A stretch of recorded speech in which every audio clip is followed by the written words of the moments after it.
Hello students, good morning. अपने YouTube channel M classes में आपका एक बार फिर से स्वागत है। आज के इस वीडियो में हम मॉडल ऑक्सिलरी में माइट का यूज पढ़ेंगे। मॉडल ऑक्सिलरी में जितने भी वर्ब्स हैं उन सब का हम अलग अलग करके एक एक करके उनका यूज़ देख रहे हैं। तो इसमें आज माइट का यूज़ देखेंगे कि माइट का यूज़ कहाँ किया जाता है, किस प्रकार से किया जाता है और इसका अर्थ क्या होता है। ठीक है, तो सबसे पहले तो ये जानिए कि माइट का प्रयोग पास्ट टेंस में किया जाता है। पास्ट टेंस में किया जाता है, वो भी इनडायरेक्ट स्पीच में।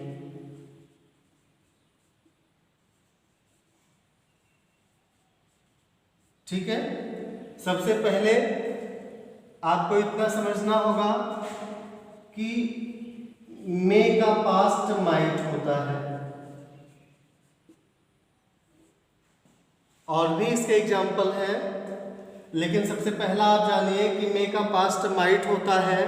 तो इनडायरेक्ट स्पीच में जहां पर भी मे रहेगा उसके स्थान पर माइट लगा देना है। तो इसमें एग्जाम्पल हम देखते हैं। एग्जाम्पल है, he said that he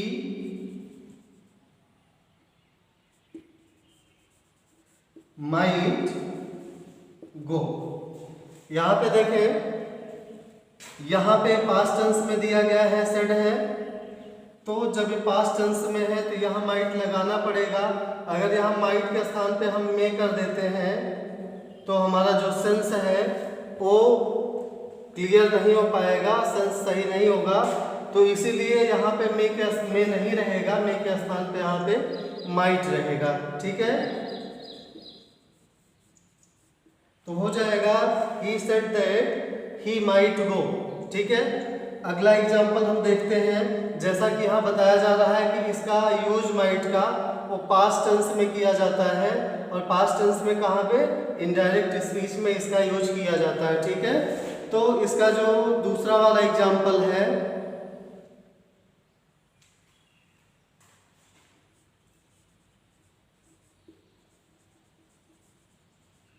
the teacher said that she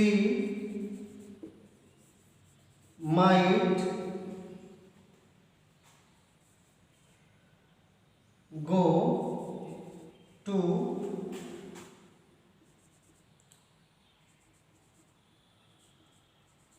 market। ठीक है, the teacher said that she might go to market. Might का प्रयोग ज्यादातर संभावना व्यक्त करने के लिए किया जाता है।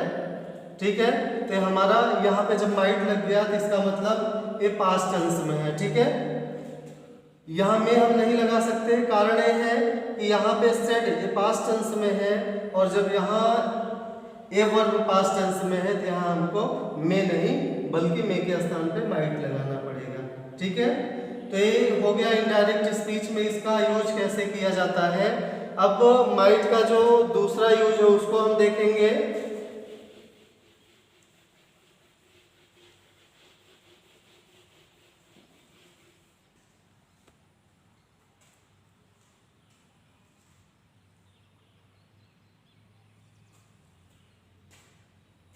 इसका पास्ट टेंस में एक और यूज होता है, वो है, स्ट्रक्चर है सबसे पहले subject plus might have. Subject हो गया, माइट हो गया, हैव हो गया, यहाँ वर्ब की third form plus other word. Other word में कुछ भी आ सकता है, ऑब्जेक्ट भी लिख सकते हैं या अदर वर्ड में कुछ भी आ सकता है, इसीलिए उसको अदर वर्ड लिखा गया है। इसमें है एग्जाम्पल,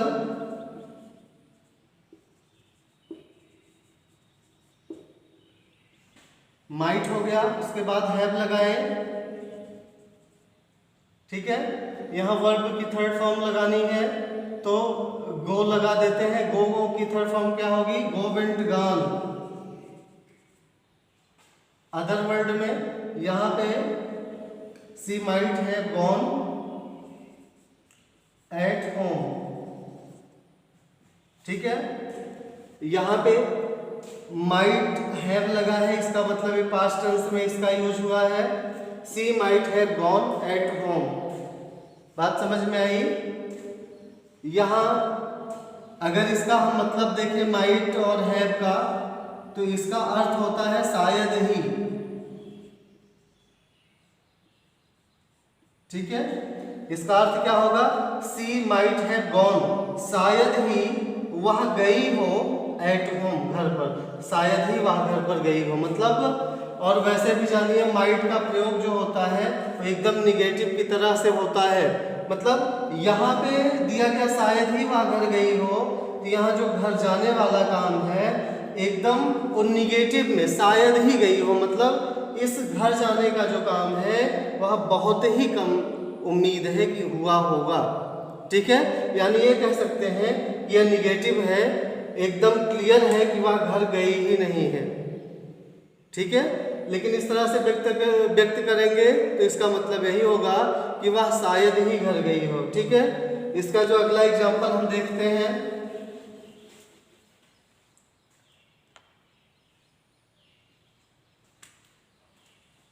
अगला एग्जाम्पल है ही, सब्जेक्ट हो गया, माइट लगाएंगे, यहां पे हैव लगाना है,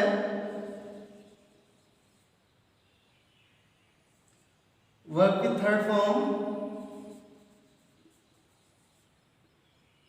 यहां पे वर्ब नहीं है, वर्ब की थर्ड फॉर्म नहीं लगाया गया है। हाँ, ऐसा हो सकता है कि यहां बी हम लगा सकते हैं, ठीक है। बी क्या है? वर्ब है। प्राइमरी ऑक्सिलरी में बी का वर्ग, बी कौन से, बी में कौन कौन से हेल्पिंग वर्ब का प्रयोग किया जाता है आप लोग जानते हैं, ठीक है।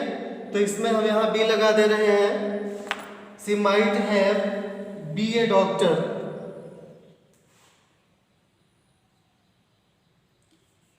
बी ए DOCTOR, ठीक है। She he might have be a doctor, वह, इसका मतलब क्या बताए थे? शायद ही, वह शायद ही, बी मतलब क्या होता है? बी मतलब है होना, होना या फिर बनना। तो ही माइट बी, वह शायद ही हो, क्या हो? ए डॉक्टर, वह शायद ही एक डॉक्टर हो। मतलब यहाँ वह डॉक्टर है या नहीं, इसके चांसेस बहुत ही कम है, एकदम निगेटिव समझिए। तो इसका यूज माइट का जो होता है वो निगेटिव की तरह से किया जाता है। और he might be a doctor, वह शायद ही एक डॉक्टर हो, ठीक। तो ये दूसरा यूज हो गया। अगला जो इसका यूज है,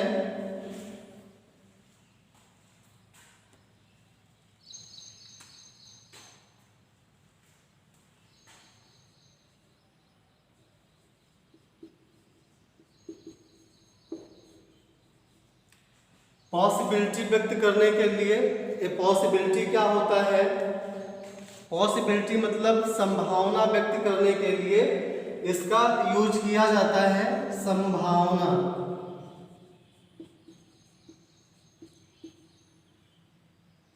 ठीक है। वैसे आप लोग पढ़े हैं कैन में, कुड में, में, इसमें भी संभावना व्यक्त किया जाता है। संभावना व्यक्त करने के लिए इसका यूज होता है। और माइट का भी यूज संभावना व्यक्त करने के लिए ही हो रहा है, लेकिन उन सब में कुछ चांसेस ज़्यादा होते हैं संभावना व्यक्त करने के, और इसमें जो संभावना व्यक्त करने का चांस होता है वो बहुत ही कम होता है, एकदम ना के बराबर होता है, ठीक है। तो इसमें संभावना व्यक्त किया जा रहा है। तो संभावना व्यक्त करने के लिए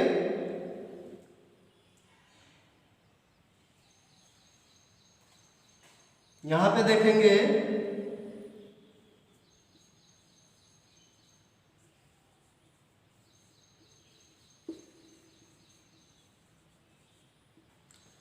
द स्काई इज क्लियर, ठीक है। आसमान कैसा है? आसमान साफ है। इट माइट रेन टुडे, ठीक है। यहां पे ध्यान देंगे, बताया जा रहा है कि द स्काई इज क्लियर, आसमान साफ है, ठीक है। इट मे रेन टुडे, ध्यान देंगे इसमें सब्जेक्ट इट है, क्योंकि जहां रेन वाली बात होती है रेन सब्जेक्ट नहीं होता है। रेन वाले वाक्यों में, वर्षा वाले वाक्यों में इट को सब्जेक्ट बनाया जाता है। तो यहाँ it might rain today, might का यूज कैसे हुआ है? एक हेल्पिंग वर्ब की तरह से किया गया है, ठीक है।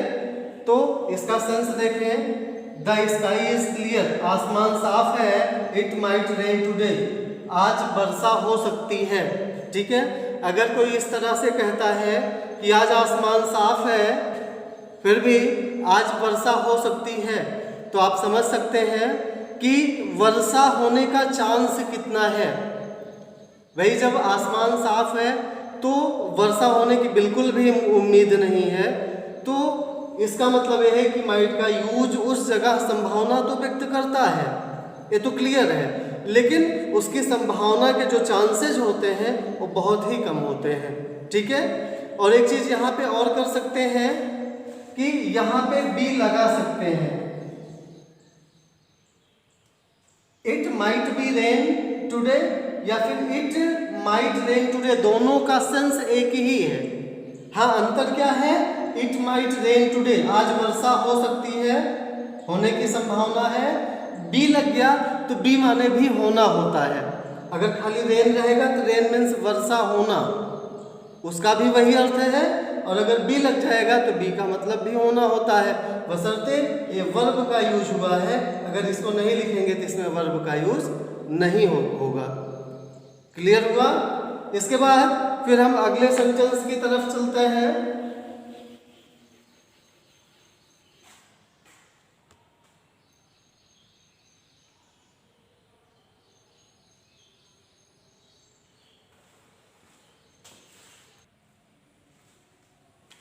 अगला सेंटेंस है ही इज स्लीपिंग, वह सो रहा है। ही माइट बी, बी यहां नहीं लिखेंगे बल्कि कंप्लीट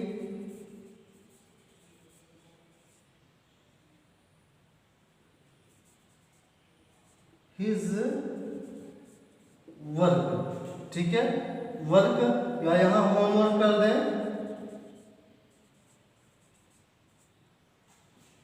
ही इज स्लीपिंग, वह सो रहा है। He might complete his homework, शायद वह अपना होमवर्क पूरा कर लिया हो।